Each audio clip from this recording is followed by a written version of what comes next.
स्वागत है आप सभी का हमारे YouTube चैनल में। और लास्ट टाइम हमने चैप्टर 8 से चैप्टर 9 से पार्ट 1 किया था, इकोनॉमिक इम्पोर्टेंस ऑफ बैक्टीरिया। तो आज हम डिस्कस करने वाले हैं इसका part B, economic importance of fungi. तो सबसे पहले इसमें प्रोग्रेस चेक देखते हैं। तो एक छोटा सा प्रोग्रेस चेक है पेज नंबर 94 पे, और इसमें 3 क्वेश्चंस हैं। सबसे पहला क्वेश्चन है कि which is the most common variety of cultivated mushroom, कि कल्टीवेट होने वाला सबसे कॉमन वेराइटी कौन सा है। तो इसका नाम है एगेरिकस बिस्पोरस। ठीक है, ये नाम है इसका। फिर नेक्स्ट है कि what is meant by mushroom seed, page number 93 पे। यहाँ पे लास्ट में देखो, जहाँ पे स्पॉनिंग दिया हुआ है हेडिंग, वहां पे देखो कि मशरूम सीड होता क्या है। Mushroom seed consisting of mycelium of the selected type of mushroom is introduced into the compost, इसी को मशरूम सीड कहते हैं। यह सिलेक्टेड टाइप होता है मशरूम का जो इंट्रोड्यूस किया जाता है कंपोस्ट में। नेक्स्ट क्वेश्चन है लास्ट क्वेश्चन नंबर 3 कि what is done in this step called casing. Casing में क्या होता है, पेज नंबर 93 पे अगेन देखो। तो देखो यहाँ पे दिया हुआ है कि a thin layer of soil is spread over the compost, this is a very important step. Casing का मतलब एक पतला सा सॉइल का लेयर जो है कि कंपोस्ट के ऊपर हम लोग फैला देते हैं। ये सपोर्ट देता है मशरूम को, इसके अलावा प्रिवेंट करता है उनको, प्रोवाइड करता है ह्यूमिडिटी और प्रिवेंट करता है जल्दी सूखने से, ड्राइंग ऑफ द कंपोस्ट, और हेल्प करता है रेगुलेट करने में टेम्परेचर। अब आते हैं अपने एक्सरसाइज पे, रिव्यू क्वेश्चंस में। सबसे पहला है multiple choice type. Question number 1 कह रहा है कि production of ethanol occurs in one of the life processes of east. Ethanol किससे होता है, ईस्ट से बनता है। नेक्स्ट है कि which one of the following characteristic is found in all fungi but not in all bacteria. तो ये जो है स्पोर फॉर्मेशन है, जो कि सारे के सारे फंगी में मिलता है लेकिन सारे बैक्टीरिया में नहीं मिलता। क्वेश्चन नंबर 3 है कि bacteria are referred to as prokaryotic because, ऐसा क्यों, because they do not have true nucleus, इसीलिए इनको प्रोकैरियोट्स कहते हैं और रेफर किया जाता है। East is used in the production of, तो इथाइल अल्कोहल, सबसे पहले क्वेश्चन ही देखा हमने, तो इथाइल अल्कोहल के प्रोडक्शन में यूज करते हैं। नेक्स्ट है बी वाला, वेरी शॉर्ट आंसर टाइप, एक ही क्वेश्चन है। Tick mark the correct statement, all mushrooms are poisonous, गलत बात, कुछ तो हम लोग खाते भी हैं। नेक्स्ट है कि all toadstools are poisonous, तो हाँ ये बात सही है कि सारे टोड स्टूल्स पॉइजनस होते हैं। फिर नेक्स्ट है कि सम टोड स्टूल्स आर पॉइजनस, तो जब सारे पॉइजनस है तो सम की बात ही नहीं है, तो ये जो है कि करेक्ट नहीं है। तो नेक्स्ट है कि सम मशरूम्स आर एडिबल, तो हाँ ये सही बात है, कुछ मशरूम जो है खाने लायक होते हैं जो हम खाते हैं। नेक्स्ट है अब question short answer type. Question number 1 है कि where can the mould Rhizopus be most easily found, कहाँ पे जो है मॉल्ड रेजोपस जो है इजीली फाउंड किया जाता है। पेज नंबर 90 पे देखो टेक्स्ट बुक में। तो मॉल्ड्स जहाँ पे दिया हुआ है वहां पे देखो कि जो राइजोपस होता है ये कॉमन ब्रेड मॉल्ड होता है, और ये ग्रो करता है not only on bread but also on variety of other organic matter, जैसे कि फ्रूट पे, एनिमल डंग पे और लेदर गुड्स पे, in warm and humid climate. तो कहाँ कहाँ मिलेगा आपको, ब्रेड के अलावा फ्रूट, एनिमल डंग और लेदर गुड्स पे भी, और वार्म और ह्यूमिड क्लाइमेट में आपको इन सारी जगह पे मिल जाएगा। नेक्स्ट क्वेश्चन है कि why is it generally advise that every living room in the house should get direct sunlight at least for a short time. तो देखो इसको लिख लेना आप लोग अपने से, because direct sunlight contain ultraviolet radiation which kills mould spores, और जिसकी वजह से जो है मोल्ड स्पोर्स मर जाते हैं। तो इसीलिए शॉर्ट टाइम के लिए ही सही, लेकिन जो डायरेक्ट सनलाइट है वो एटलीस्ट मिलना चाहिए। नेक्स्ट क्वेश्चन नंबर 3 है, ये क्वेश्चन हम लोगों ने लास्ट वाले में भी किया है, ए पार्ट में भी। Describe the role of certain fungi in industrial production, role बताना है फंगी का इंडस्ट्रियल प्रोडक्शन में। पेज नंबर 92 पे देखो। तो यहाँ पे देखो जैसा कि दिया हुआ है रोल इन इंडस्ट्री, तो fungi have a very extensive use in industry. यहाँ पे लार्ज नंबर ऑफ प्रैक्टिसेस हैं, जैसे कि सबसे पहला है कि wine and other alcohol beverages like beer are the product process of fermentation which is due to fungi. फिर उसके बाद है बेकिंग ब्रेड। तो इन बेकिंग ब्रेड मिक्सचर जो है फ्लोर का और some fat salt water require होता है डफ के लिए, और जब जो है starch of the flour get converted into sugar, तो व्हेन ईस्ट इज एडेड ये फर्मेंट होता है शुगर में, प्रोड्यूस करता है carbon dioxide and dough rises. हाँ, तो बस इतना लिख सकते हो कि it is used in making bread. फिर उसके बाद it is used in making cheese, फिर कर्डिंग ऑफ मिल्क। अच्छा, ये तो सारे प्रोसेस हो गए। उसके बाद it is also used in mushroom cultivation. तो ये सारे प्रोसेसेस हैं जिसमें जो है फंगी का हम लोग रूल यूज करते हैं। तो इंडस्ट्रियल यूज में ये सारी चीजें लिख दोगे आप। अब क्वेश्चन नंबर 4 है कि mention 2 useful and 2 harmful effect of wine. दारू के बारे में पूछ रहा है कि 2 हार्मफुल और यूजफुल चीजें बताओ, पेज नंबर 93 पे। तो देखो, सबसे पहली चीज खासियत है कि wine is quickly absorbed into the body in very mild quantity, it may be A stimulant. ठीक है, तो ये 2 फायदा हो गया। ठीक, wine is quickly absorbed in body, और अगर माइल्ड क्वांटिटी में लें तो ये एक स्टिमुलेंट की तरह काम करेगा। अच्छा, when consumed in large quantity it is harmful in many ways, बहुत तरीके से। अल्कोहलिक्स में developed body elements particularly liver cirrhosis. ठीक है, तो लीवर वगैरह डैमेज हो जाता है, तो ये नुकसान हो जाएगा नीचे 2, और ऊपर के 2 पॉइंट्स क्या हो जाएंगे आपके, यूज। अब क्वेश्चन नंबर 5 है कि डिफरेंशिएट करना है सेप्रोफाइट और पैरासाइट के बीच में aerobic and anaerobic respiration with regard to product. Product के हिसाब से बताना है कि एरोबिक में क्या होता है, एनारोबिक में क्या मिलता है। नेक्स्ट है डीके एंड प्यूट्रीफेक्शन। तो decay and putrefaction page number 87 पे है, पहले इसको देख लेते हैं, फिर बाकी दोनों देखेंगे। लास्ट वीडियो में भी हमने लास्ट एक्सरसाइज में इस क्वेश्चन को किया था कि डीके जो होता है वो कंप्लीट ब्रेकडाउन होता है ऑर्गेनिक मैटर का by bacteria without giving foul smell. जैसे कि काऊ डंग एक्सपोज कर दिया जाए एयर में तो रिड्यूस हो जाता है सॉइल में फ्यू डेज में। फिर प्यूट्रीफेक्शन क्या होता है, ये इनकम्प्लीट ब्रेकडाउन होता है ऑर्गेनिक मैटर का बैक्टीरिया के द्वारा, और इसमें जो है कि फाउल स्मेल आती है। अब नेक्स्ट है पैरासाइट और सेप्रोफाइट के बीच में।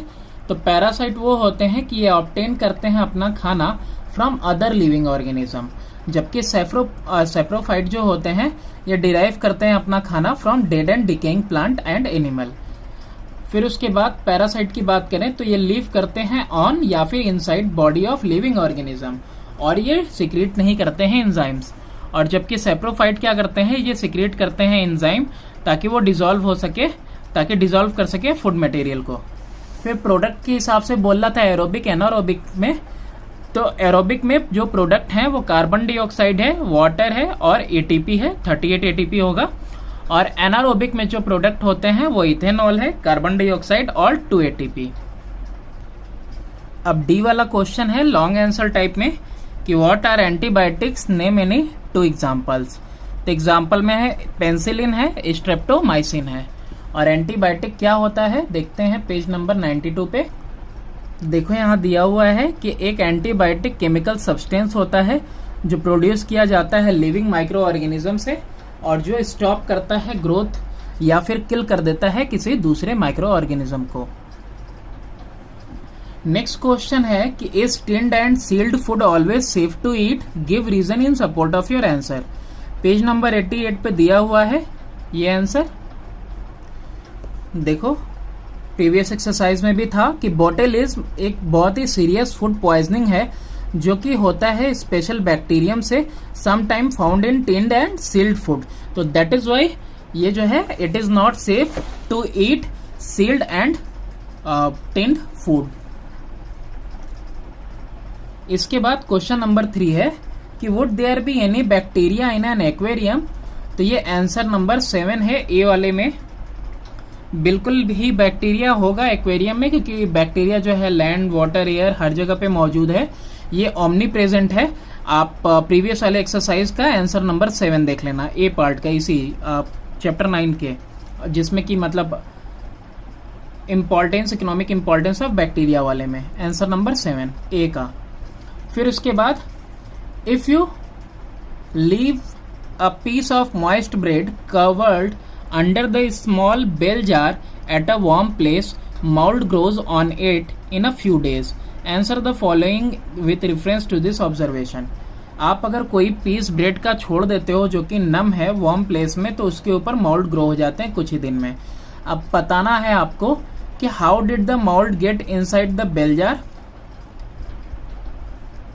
अच्छा, अंडर स्मॉल बेल जार रखा हुआ एट अ वार्म प्लेस. हाँ, तो मोल्ड उसमें भी ग्रो हो जा रहे हैं. तो कैसे जो है कि इनसाइड द बेल जार वो ग्रो हो रहे हैं.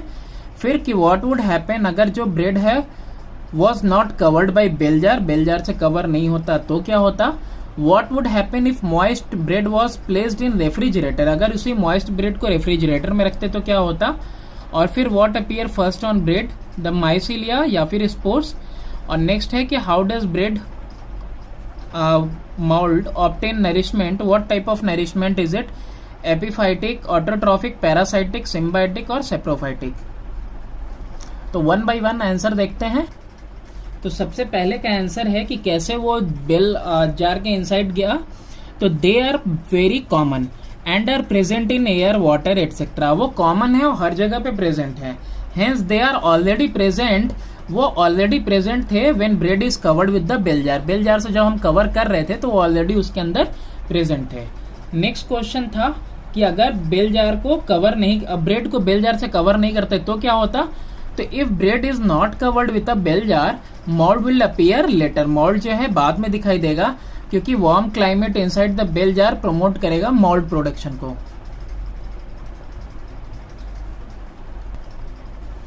फिर नेक्स्ट वाला था कि व्हाट वुड हैपन अगर मॉइस्ट ब्रेड को रेफ्रिजरेटर में रख देंगे तो मोल्ड जो है ग्रो नहीं करेंगे below freezing point inside the refrigerator, तो ग्रो नहीं करेंगे. फिर क्वेश्चन था डी वाला पार्ट था कि what appear first on the bread, the mycelia या फिर स्पोर्स. तो सबसे पहले माइसिलिया दिखाई देगा. फिर लास्ट वाला पार्ट था ई पार्ट कि ब्रेड को अपना नरिशमेंट कैसे मिलेगा, how does the bread mould, bread mould को अपना नरिशमेंट कैसे मिलेगा. और ये नरिशमेंट एपिफाइटिक है, ऑटोट्रॉफिक है, पैरासाइटिक, सिम्बायोटिक या फिर सेप्रोफाइटिक. तो जो ब्रेड मोल्ड है वो अपना ऑब्टेन करेंगे नरिशमेंट एक्स्ट्रा सेलुलर डाइजेशन से from the substratum on which दो ग्रो, जिसके ऊपर वो ग्रो करते हैं. तो ये नरिशमेंट जो होता है इसको सेप्रोफाइटिक कहते हैं. क्वेश्चन नंबर 2 है कि write in proper sequence 5 major step in the cultivation of common edible mushroom. Page 93 और 94 पे दिया हुआ है प्रॉपर सीक्वेंस में मेजर स्टेप जो कि होते हैं कल्टीवेशन में कॉमन एडिबल मशरूम की खेती में. तो यहाँ पे जो व्हाइट बटन मशरूम है जिसका नाम है एगेरिकस बिस्पोरस, तो यही वैरायटी सबसे ज्यादा ग्रो होती है. तो 5 मेजर स्टेप है composting, spawning, casing, cropping and harvesting, फिर प्रिजर्विंग. तो कंपोस्टिंग होता क्या है, जो कंपोस्ट है प्रिपेयर होता है मिक्स करने से फॉलोइंग को सर्टेन प्रिपरेशन और सर्टेन प्रोपोर्शन में. वीट या फिर पैडी स्ट्रॉ ले लेंगे, चिकन मैन्योर और कुछ ऑर्गेनिक और इनऑर्गेनिक फर्टिलाइजर ले लेंगे. और कंपोस्ट जो है कि केप रखा जाता है 50 डिग्री सेल्सियस के अराउंड में 1 हफ्ते के लिए. फिर स्पॉनिंग आती है. स्पॉनिंग में जो मशरूम सीड होते हैं जो कंसिस्ट करते हैं mycelium of selected type of mushroom, इसको इंट्रोड्यूस कर दिया जाता है उस कंपोस्ट में और अलाउ किया जाता है to spread for couple of days. फिर केसिंग क्या होता है, तो एक पतली लेयर सॉइल की स्प्रेड की जाती है कंपोस्ट के ऊपर जिसकी वजह से मशरूम को सपोर्ट मिले और ह्यूमिडिटी प्रोवाइड हो और क्विक ड्राई होने से जो है कंपोस्ट को हम प्रिवेंट कर सकें. और ये हेल्प करेगा रेगुलेट करने में टेम्परेचर भी. फिर उसके बाद क्रॉपिंग और हार्वेस्टिंग आता है. तो जो ग्रोथ होती है वो 3 प्रिंसिपल स्टेज में आती है. माइसिलियम जो एक नेटवर्क होता है फाइब्रस मास का, वो 2 से 6 हफ्तों में आता है. फिर छोटे छोटे पिन हेड्स आते हैं. फिर आता है आपका बटन स्टेज जो कि बड़ा होता है, अटेन करता है मार्केटेबल साइज और फुल ग्रोन मशरूम जो है फिर ले लिए जाते हैं. फिर प्रिजर्वेशन आता है लास्ट स्टेप कि मशरूम जो है हाईली पेरिशेबल होते हैं, उनका शेल्फ लाइफ जो है इंक्रीज किया जाता है बहुत सारी वैरायटी ऑफ प्रोसेस से, जिसमें सबसे पहला है वैक्यूम कूलिंग. फिर गामा रेडिएशन दिया जाता है और स्टोर किया जाता है 15 डिग्री सेल्सियस पे. और फ्रीज किया जाता है, freeze drying, sublimation of ice from frozen mushroom at a reduced pressure in a solution of citric acid, ascorbic acid and brine etcetera. तो इस तरीके से जो है कि उसको प्रिजर्व किया जाता है मशरूम को, और उनको जल्दी खराब होने से बचाया जाता है। नेक्स्ट है क्वेश्चन नंबर 3। क्वेश्चन नंबर 3 में कह रहा है, 2 पार्ट है कि डीनाइट्रीफाइंग बैक्टीरिया ब्लेसिंग है एज वेल एज कर्स है फार्मर के लिए, दोनों है। फिर yeast is used in bakeries and breweries. इन दोनों आंसर से पहले ये देख लेते हैं डायग्राम वाला क्वेश्चन कि would there be any bacteria in an aquarium. तो पहला सवाल पूछ रहा है तो बिल्कुल बैक्टीरिया होगा, क्योंकि अभी हम लोगों ने देखा आंसर नंबर 3 में भी कि would there be any bacteria in aquarium. तो इसका जवाब है हाँ होगा, क्योंकि ये एयर वाटर लैंड हर जगह पे मौजूद हैं, है ना। इवन बहुत सारे जो है कि ऑर्गेनिज्म की बॉडी में भी होते हैं, तो इसीलिए बैक्टीरिया ओमनी प्रेजेंट है, हर जगह प्रेजेंट होगा। फिर कह रहा है कि एक बैलेंस्ड एक्वेरियम है, कंटेन करता है सर्टेन एनिमल और कुछ प्लांट भी। How many kind of animal can you make out in aquarium shown here. तो यहाँ पे देखो एक मेरे को स्नेल दिख रहा था, फिश दिख रही थी, तो 2 का नाम लिखना था, 2 का नाम लिख दिया। फिर नेक्स्ट क्वेश्चन में, do you think there would be some bacteria in it, if so in which part of the aquarium would they be occurring in abundance and what for. तो इसमें सबसे ज्यादा जो है ना बैक्टीरिया कहाँ होंगे, तो जहां पे प्लांट्स है सबसे ज्यादा बैक्टीरिया बिल्कुल वहीं पे होंगे। अब इन दोनों आंसर्स को देखते हैं, क्वेश्चन नंबर 3 का ए और बी। तो क्वेश्चन नंबर 3 का ए है कि डीनाइट्रीफाइंग बैक्टीरिया ब्लेसिंग है फार्मर के लिए, क्योंकि ये चेक करते हैं excess supply of nitrate plant को, और जो है लीड करता है ग्रोथ में कुछ वाइल्ड प्लांट को। इसके अलावा तो इसकी वजह से जो है डीनाइट्रीफाइंग बैक्टीरिया जो होते हैं ब्लेसिंग है, और ये कर्स भी है फार्मर के लिए। क्यों? क्योंकि ये ब्रेक डाउन कर देते हैं सॉइल नाइट्रेट को, ताकि रिलीज हो सके फ्री नाइट्रोजन गैस एटमॉस्फेयर के अंदर, और इससे जो है ना सॉइल के अंदर जो लेवल है नाइट्रोजनस कंपाउंड का वो रिड्यूस कर जाता है। अब इसके बाद ईस्ट की बात कर रहा है कि ईस्ट को यूज किया जाता है बेकरीज और ब्रूवरीज में। तो देखो जो यीस्ट है उसको यूज किया जाता है रेजिंग एजेंट किसमें, ब्रेड में और बेकरी में। और बेकरी में देखो ये सारे आइटम बनते हैं ना, केक बनता है, पेस्ट्री और दूसरे प्रोडक्ट बनते हैं। तो जो ओनली फर्मेंटेशन प्रोडक्ट नीडेड होता है यहाँ पे फर्मेंटेशन के लिए वो कार्बन डाइऑक्साइड होता है। तो यीस्ट जो होता है, यीस्ट प्रोड्यूस करता है कार्बन डाइऑक्साइड, जो कि बबल लेके आता है ब्रेड डफ में, और ये बबल जो है डफ को राइज कर देते हैं और उसको लाइट बना देते हैं टेक्सचर में। और ऑल्सो ये ऐड कर देते हैं स्पॉन्जीनेस, है ना, गद्देदार हो जाता है स्पॉन्ज टाइप का, टू केक्स एंड ब्रेड्स। और फिर बात करें ब्रूवरीज की, तो in both beer and wine fermentation जो है ब्रॉट अबाउट होता है किससे, यीस्ट के द्वारा। और इसका नाम क्या है, तो ये आपका कहाँ गया, हाँ, सैक्रोमाइसेस सेरेविसे।